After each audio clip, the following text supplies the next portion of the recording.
So we do a lot of work to prepare our snow leopards to go to their new homes. First thing we do is we start getting them used to being away from Shanti. Our cubs are about 1.5 years old right now, and in the wild they'd be separating from their mom about 12 to 16 months old and starting to spend more and more time on their own. So for the last 2 months, Shani and the cubs have been apart from each other. I honestly think Shani enjoys that because 3 cubs her size can be quite the handful to deal with. But in the last couple of months, we've been also separating them from each other. They spend the mornings out here on exhibit, and then they just go inside and they get separated for the afternoon. And over the last few weeks, they've been separated overnight from each other every night. And right before they go out, we'll keep the one that's being shipped out away from the other 2 for 2 or 3 days just to make sure he or she is comfortable on her own. Shipping the cubs off to another zoo involves training them to go into a crate. We have a large aluminum crate that attaches to the back holding area, and we train them every day to go into the crate and just to spend a few minutes in there. It's a really positive experience. We give them lots of good food, and they really like being in there because they can see a different part of the building. We'll close them in the crate for a few minutes at a time, make sure they stay calm and they're happy in there, and then they're let back out.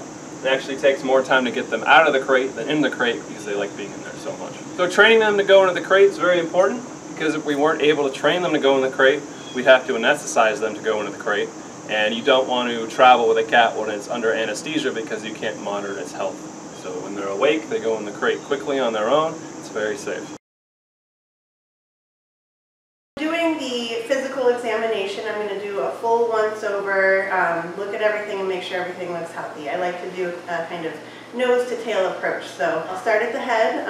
I'll take a look at their eyes, look at the front of the eye, the back of the eye, make sure everything looks good. Their nose, I'll look in their mouth, make sure their teeth look nice and healthy. I'll look at their tongue, their gums, their throat.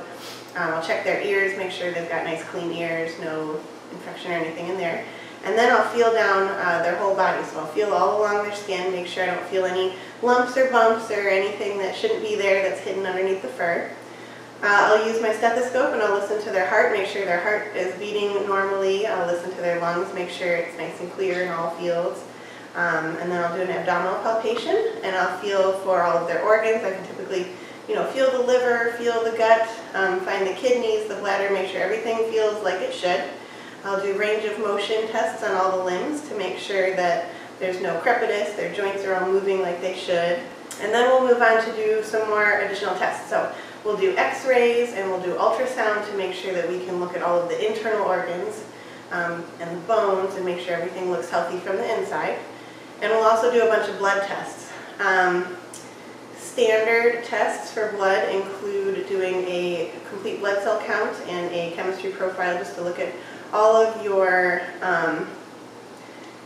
your red blood cells, your white blood cells, the values for all of your organs, make sure everything's functioning well as special tests. So we'll usually send out a bunch of blood for special testing. In snow leopards, we'll just check for a whole bunch of different feline diseases, make sure we don't have anything going on. So, whenever we're doing an annual exam, it's always very important because preventative health. We want to make sure that they're healthy. We want to catch any diseases before they start, make sure they're maintaining their health, and if we can catch something early, we have a much better chance of treating it before it becomes a big issue. In terms of pre-shipment testing, whenever we send an animal from one zoo to another, we want to make sure that we do all of the testing to make sure they're nice and healthy before they go to another zoo, because we don't want to transfer disease from one place to another. You might be wondering why we're sending these cubs off to other zoos. In the wild, they'd separate from their mom at about 18 months old, and then be solitary for the rest of their life except for breeding season. Snow leopards in the wild don't interact with other snow leopards unless it's time to make more snow leopards. So these guys are part of a SSP, or a species survival plan. And what a species survival plan is a coordinated effort between AZA accredited institutions to make sure that we are thoughtfully and healthfully breeding animals in captivity. These guys are going to go off to other zoos, and they're going to join individuals from either the zoo they're going to or another zoo, and in a few years they're going to be paired up to breed. The reason we do that is because we have a limited gene pool in captivity, and we want to make sure we are consciously breeding cats together, so 100 years from now we have really healthy cats in captivity. And if there's ever a point where we're lucky enough people start reintroducing them in the wild, we're reintroducing genetically healthy individuals.